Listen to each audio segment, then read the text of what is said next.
Halo guys, kembali lagi dengan saya di sini. Pada video kali ini kita akan merakit PC Kirihore ya, dengan yang kalian bisa lihat di sini part-partnya. Untuk part yang kita gunakan ini campur ya, antara baru dan second ya. Untuk second itu kita menggunakan yang motherboard ya, motherboardnya second, prosesornya sudah pasti second ya. Dan VGA-nya kita menggunakan VGA second ya, merek Asus ROG Strix. Untuk PC rakitan ini harganya ada di sekitar 3 jutaan untuk harga normalnya. Oke, pertama-tama kita mulai dari prosesornya. Prosesornya itu Intel i5 4690 ya. Di sini kita dapat di harga sekitar 300 ribuan. Kalian bisa lihat di sini tidak ada pin prosesor ya, pin prosesor. Jadi kalian nggak perlu khawatir kalau pengiriman itu tidak perlu khawatir pinnya bengkok ya. Karena untuk pinnya itu ada di motherboardnya, bukan di prosesornya. Berikutnya saya menggunakan RAM Hynix DDR3 8GB di kecepatan 1600 MHz ya. Di sini saya menggunakan dual channel. Harga satuannya ada di 100 ribuan ya. Dan ini sudah dual rank, RAM dual rank ya. Dan sini kita menggunakan motherboard ASRock B85 Pro 4 ya, yang sudah support PCIe 3 untuk VGA-nya. Jadi kalau saya menggunakan VGA PCIe 3 seperti RS580 ini tidak ada bottleneck sama sekali. Dan bahkan saya bisa menggunakan VGA PCIe 4 dengan bottleneck yang hanya sedikit saja. Ya intinya masih worth it kalau saya menggunakan VGA yang PCIe 4. Dan alasan kedua yaitu ada pada BIOS ya. BIOS itu fitur-fiturnya lebih lengkap dan desainnya lebih bagus. Jika kalian ingin alternatif motherboard baru yang sudah support PCIe Gen3 untuk VGA-nya, kalian bisa pilih motherboard Pharo H81. Tetapi untuk tampilan BIOS itu sudah pasti tampilan BIOS UEFI yang standar ya. Berikutnya VGA Asus ROG Strix RX 580 ya, yang sudah VRAM 8GB. Ini VGA RX 580 2048 SP ya, jadi bukannya 2304. Nah di sini VGA-nya menggunakan 8 pin power connector PCIe. Untuk portnya kalian bisa lihat sendiri ya. Untuk port itu ada 2 port DVI dan ada 1 port HDMI dan 1 port DisplayPort. Dan di sini juga ada fitur tambahannya 4 pin PWM untuk fan casing kalian ya. Jadi misalkan kalian ada fan casing yang kalian taruh di bawah casing kalian, itu kalian bisa colokin di sini ya, di 4 pin PWM di VGA ini. Dan VGA ini sudah PCIe 3x16. Dan di sini juga ada LED logo Asus ROG ya yang bisa menyala. Untuk power supply-nya kita menggunakan power supply Aerocolux 550W ya, yang sudah terlisensi resmi 80 plus bronze.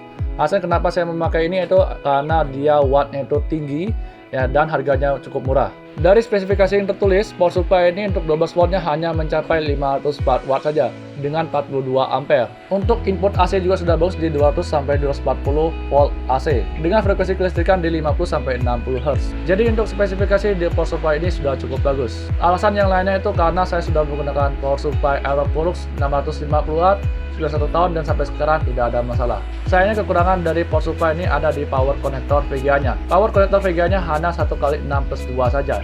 Biasanya itu ada di 2x6+2. Jadi kalau kalian mau power connector VGA 2x6+2 pin, itu kalian perlu yang 650 watt. Dan untuk CPU coolernya kita menggunakan Jonesbo CR1200 yang sudah RGB fix ya.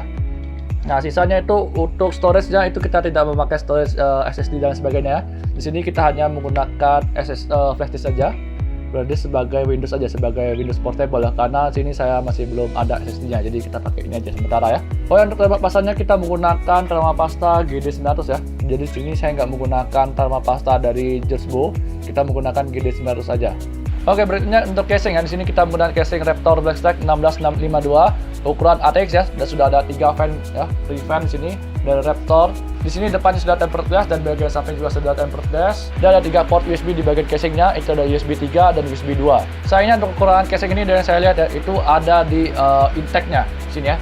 Di bagian intake-nya ini atau di bagian angin masuk itu karena dia terlalu mepet dengan fan casing ya. Jadi itu tidak ada ruang untuk menyedot anginnya. Jadi bisa saya bilang itu airflow untuk di dalam casing ini sedikit kurang bagus ya. Dan kekurangan lainnya yang ada pada casing ini ada pada kakinya yang tidak ada busanya. Jadi kalau casing ini kalian gesek-gesek bisa merusak meja kalian atau bisa merusak lantai kalian ya. Oke, kalau gitu langsung kita rakit saja.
Still want me to tie it to the boat?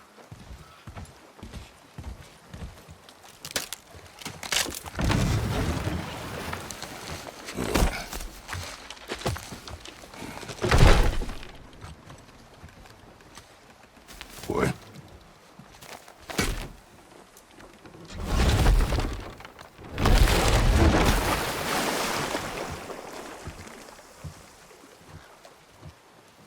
That is enough.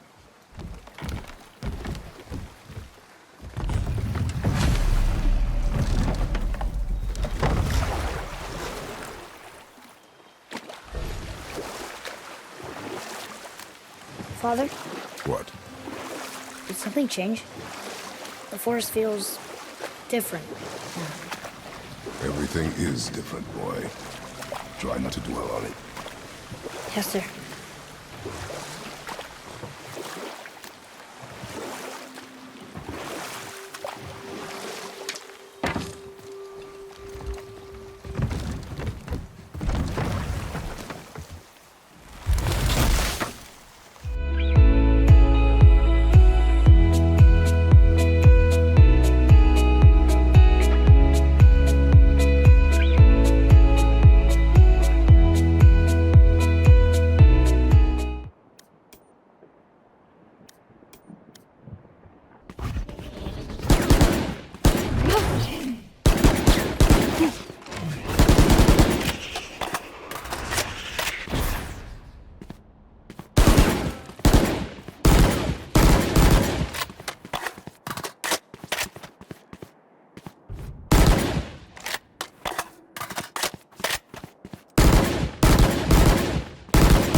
Cover.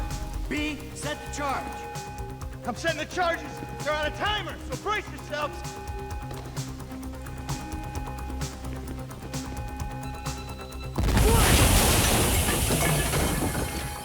Oh, fuck, you hear that? Sirens. Fuck the cops. T, hit the shutter switch. What's this? Local resistance? It ain't supposed to go down like this. It never is! Come on, go! Move! We're coming through! You shouldn't have been a cop! Move! Move! Move! Fuck, how'd that happen? Go, go, go, go!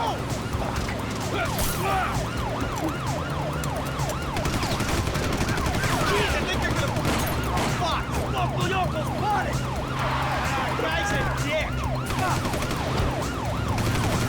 Fuck you too! Fuck you! Come on, let's get to the chopper! If we move quick, we can beat the train! We're getting there! Cops! Coming our way! Be cool! We ain't made this car yet!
Oke, sekarang kita di kesimpulan. Nah, sebelum mulai dulu saya akan kasih tahu ke kalian kalau video ini dibuat di tanggal 26 Mei ya, 2024. Nah, sudah 3 bulan pemakaian untuk komputer ini. Selama pemakaian 3 bulan ini saya juga sudah menggunakan Dharma Pasta untuk VGA ini. Untuk detailnya saya akan tampilkan di layar kalian dan juga tidak ada yang aneh-aneh di VRM di VGA-nya. Yang saja Dharma Pasta bawaan dari VGA ini sudah kering ya. Oke, kita lanjut dari permasalahan selama 3 bulan yang saya alami di komputer ini. Nah, masih ada permasalahannya. Yang pertama itu dimulai dari motherboardnya. Nah, motherboard ini selama pemakaian 3 bulan itu motherboardnya mati total lah. Dan saya digantikan dengan motherboard yang lain. Itu dari motherboard alternatif yang saya katakan sebelumnya. Itu motherboard Faro H81M Pro S1 yang sudah PCIe 3x16. Oke, sebelum motherboard B85 ASRock ini mati total lah. Itu ciri-ciri awalnya dia nyala mati dan saat saya itu sering idle atau gak ngapa-ngapain atau pas main game itu suka mati tiba-tiba. Kemudian tiba-tiba ke restart dan nggak bisa nyala lagi. Nah, kita sering mati tiba-tiba, pas saya nyalain itu mati nyala berkali-kali, dan akhirnya mati total. Jadi misalnya punya ciri-ciri seperti yang saya katakan tadi, bisa jadi itu penyebabnya karena motherboard, seperti yang pernah saya alami. Karena ini motherboardnya second ya, saya agak curiga di teknisinya, karena motherboard itu kan juga bisa diganti, bisa diperbaiki sama teknisinya kalau dia mengerti, bisa diganti. Saya curiganya itu dikasih kapasitor dan sebagainya yang kurang bagus, akhirnya itu gak bertahan lama. Oke, lanjut yang kedua. Yang kedua itu masalah core dan read yang terbatas, jadi multitasking dan sebagainya itu terbatas. Seperti contohnya kalau kayak mau main game emulator seperti contohnya itu PS3, nah itu menggunakan emulator RPCS 3 contohnya. Nah itu sangat tidak playable, jadi nggak bisa. Kecuali kayak itu menggunakan Battlesera dan itu pun masih tidak playable menurut saya, di bawah 20 fps.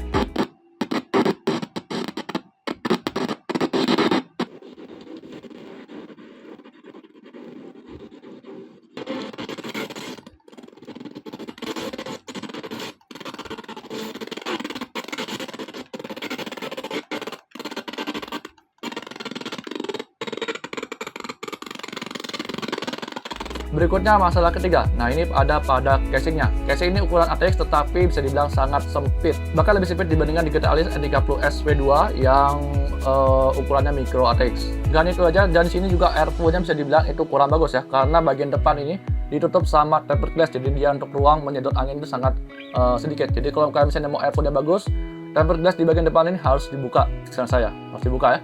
Yang samping ini nggak perlu ke-apa.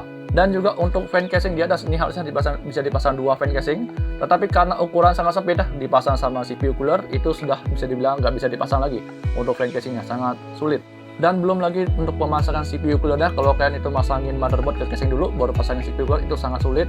Yang kedua juga kalau kalian mau colokin untuk kabel prosesor dari power supply ke motherboard yang colokan PCIe. Nah, itu sangat sulit dan sangat sempit. Dan juga ada lubang-lubang di belakang itu yang bisa dibilang untuk jalur kabel tetapi itu dia karena ketutup sama motherboard jadi bisa dibilang nggak berguna. Nah, jadi itu aja untuk masalah-masalah yang saya alami selama pemasangan untuk perakitan PC ini ya, dan selama pemakaian selama 3 bulan. Berikutnya kita mulai dari bagus-bagusnya.